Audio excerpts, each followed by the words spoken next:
നമസ്കാരം. പടിഞ്ഞാറൻ അതിർത്തിയിൽ പാകിസ്ഥാനെതിരെ ഇന്ത്യയുടെ ഭാഗത്തുനിന്ന് ഇതുവരെ ഉണ്ടാകാത്ത വിധത്തിലുള്ള ഏറ്റവും ശക്തമായ മുന്നറിയിപ്പാണ് ഇപ്പോൾ പുറത്തുവരുന്നത്. അടുത്ത യുദ്ധം ഒരു പരിമിതമായ സംഘർഷമായിരിക്കില്ലെന്നും മറിച്ച് പാകിസ്ഥാന്റെ മണ്ണിലേക്ക് ആഴ്ന്നിറങ്ങിയുള്ള തിരിച്ചടിയായിരിക്കുമെന്നും ഇന്ത്യൻ കരസേനയുടെ western command chief lieutenant general Manoj Kumar Katiyar വ്യക്തമാക്കിയിരിക്കുകയാണ്. ഇന്ത്യയുടെ പരമാധികാരത്തിന് നേരെ ഉയരുന്ന ഭീഷണികൾക്ക് ഇനി സർജിക്കൽ സ്ട്രൈക്കുകൾ കൊണ്ട് മാത്രം മറുപടി നൽകുന്ന കാലം കഴിഞ്ഞു എന്ന വലിയ സന്ദേശമാണ് ഇതിലൂടെ ലഭിക്കുന്നത്. വെസ്റ്റേൺ കമാൻഡ് എന്നാൽ പാകിസ്ഥാൻ അതിർത്തിയിലെ പഞ്ചാബ് മേഖലയുടെയും കശ്മീർ അതിർത്തിയുടെയും പ്രധാന ചുമതലയുള്ള വിഭാഗമാണ്. ലഫ്റ്റനന്റ് ജനറൽ കത്യാറിന്റെ വാക്കുകളിൽ, പാകിസ്ഥാൻ ഇന്ത്യക്കെതിരെ കാലങ്ങളായി തുടരുന്ന പ്രോക്സി വാർ അഥവാ പരോക്ഷ യുദ്ധത്തിന് അന്ത്യം കുറിക്കാനുള്ള സമയമായിരിക്കുകയാണ്. അടുത്ത തവണ വെടിയുണ്ടകൾ ഉതിർക്കപ്പെട്ടാൽ അത് അതിർത്തിയിൽ മാത്രം ഒതുങ്ങില്ല.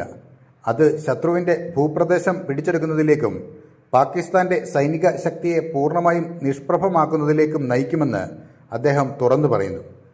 കഴിഞ്ഞ വർഷം ഭീകരവാദികൾക്കെതിരെ ഇന്ത്യ നടത്തിയ ഓപ്പറേഷൻ സിന്ദൂർ വെറും തുടക്കം മാത്രമായിരുന്നു എന്ന് സേനാ നേതൃത്വം ഓർമ്മിപ്പിക്കുന്നു.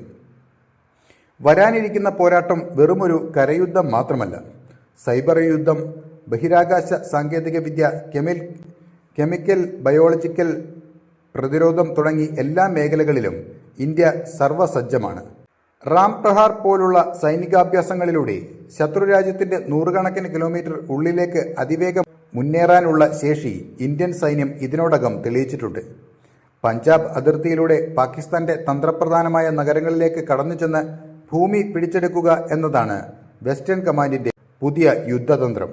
ഇത്രയും കർക്കശമായ നിലപാടിലേക്ക് ഇന്ത്യ മാറാൻ കാരണമെന്താണ്? ഭീകരവാദികളെ ഉപയോഗിച്ച് ഇന്ത്യയെ മുറിവേൽപ്പിക്കുക എന്ന പാകിസ്ഥാന്റെ നയം ഇനി അനുവദിക്കാനാവില്ലെന്ന കൃത്യമായ നിലപാടിലാണ് കേന്ദ്ര സർക്കാരും സൈന്യവും.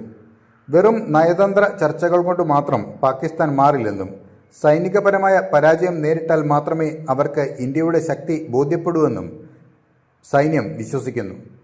2026 മേഖലയിൽ വൻ സംഘർഷത്തിന് സാധ്യതയുണ്ടെന്ന രാജ്യാന്തര റിപ്പോർട്ടുകൾക്കിടയിലാണ് ഈ പ്രസ്താവന വരുന്നത് എന്നത് ഇതിന്റെ ഗൗരവം വർദ്ധിപ്പിക്കുന്നു. ചുരുക്കത്തിൽ, പടിഞ്ഞാറൻ അതിർത്തിയിൽ കാറ്റൊന്ന് മാറ്റി വീശുകയാണ്.